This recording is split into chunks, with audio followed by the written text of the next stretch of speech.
Ni rahisi sana kusema mimi na Yesu, lakini ni vigumu kuwa shabiki wa Yesu mahali popote. Tunafahamu mtumishi mmoja anaitwa Daudi. Daudi alikuwa ni mtumishi wa Mungu mwenye upako, ana nguvu, na Mungu amemtumia maeneo mengi sana.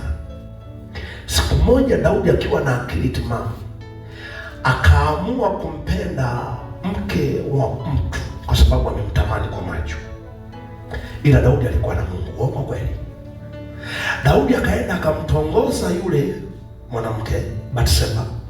Biblia inasema akalala naye. Unafikiri Daudi alikuwa hana Mungu? Daudi alikuwa na Mungu. Kwani wangapi wanawake lakini wanachiti? Ana mke nyumbani lakini anakwenda kuchiti. Si naye? Kwa Daudi alikuwa na Mungu, alikuwa anamchiti Mungu. Ndio maana yake. Sasa tuende. Daudi alipomaliza kufanya shughuli ya dhambi yake, yule mwanamke akawa mjamzito. Maandiko yanazungumza, anasema hivi, ndipo yule mama akamwambia Daudi, nina mimba yako. Daudi akawa anatafuta kufunika kombe mwanadamu apite. Akaenda akatengeneza namna ya kumleta mume wake mjini, ili kwa sababu kulikuwa kuna vita katika nchi, ili yule mwanamke amtengenezee hila ionekane ile mimba ni ya kwake. Yule mwanaume akajitahidi akakwepa mitego miwili yote. Daudi akasema, sasa la mwisho niloliamua na muua huyu mwabaave. Akamtengenezea Uria kisa.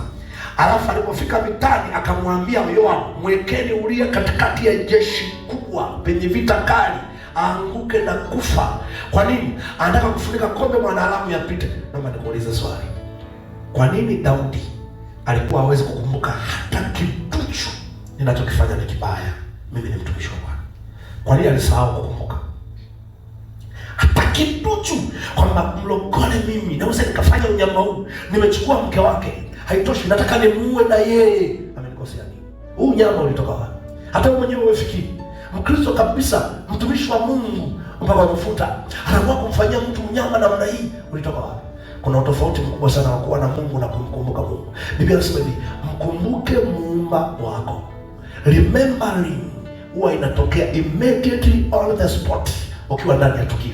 Remembering, yaani unapotaka kufanya dhambi, kama ndani kwako akusensi ushabiki wa Mungu juu ya Ukristo wako, utafanya dhambi. Lakini kama ndani ya moyo wako kuna sense ushabiki wa Mungu, dhambi ikija pale pale ndani utasema hiki sio cha Bwana, usifanye. Kwa sababu ndani yako hauna imani ya kusema Yesu ni Bwana. Una imani ya kuwa mfuasi wa Mungu, kwamba kwa mujibu wa Yesu hii sio tabia yake, usifanye. Hiki ndio Daudi kiliondoka, na Mungu hataki uwe naye, anataka umkumbuke yeye. Ukiwa naye umkumbuke, kwa sababu wako watu wana Mungu ila wanamsahau. Ndio maana anaondoka na Mungu, anamwacha mahali, akifika anachafuka, anatenda dhambi, akirudi anamchukua Mungu, anaenda naye kanisani. Akifika kwenye kwaya, anaimba kwaya, akimaliza kwaya, anamwacha Mungu kanisani, anachafuka, anakwenda anamchukua mchepuko, anafanya uzinifu, alafu baadaye anarudi na Mungu wake, anasema nimerudi naye kanisani. Huyu sio shabiki kindakindaki wa imani ya Yesu. Sio kazi nyepesi. Ukiona Mungu amekusaidia, haujamwacha njiani, pamoja na purukushani zote za dunia, nipigie makofi, mwambie Mungu nakushukuru sana, kwa sababu sio kazi nyepesi. Kwani wangapi tumeanza nao wokovu wameuacha njiani? Kwani wangapi tumeanza nao wokovu mwaka jana wameuacha njiani?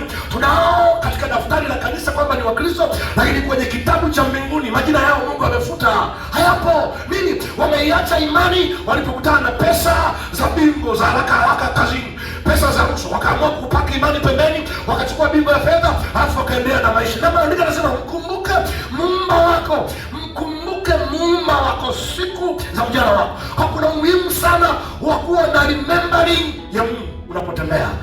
Kuwa na Mungu ni rahisi sana. Kumkumbuka Mungu katikati ya tukio ndipo anapowasumbua watu, na hii ndio vita ya shetani.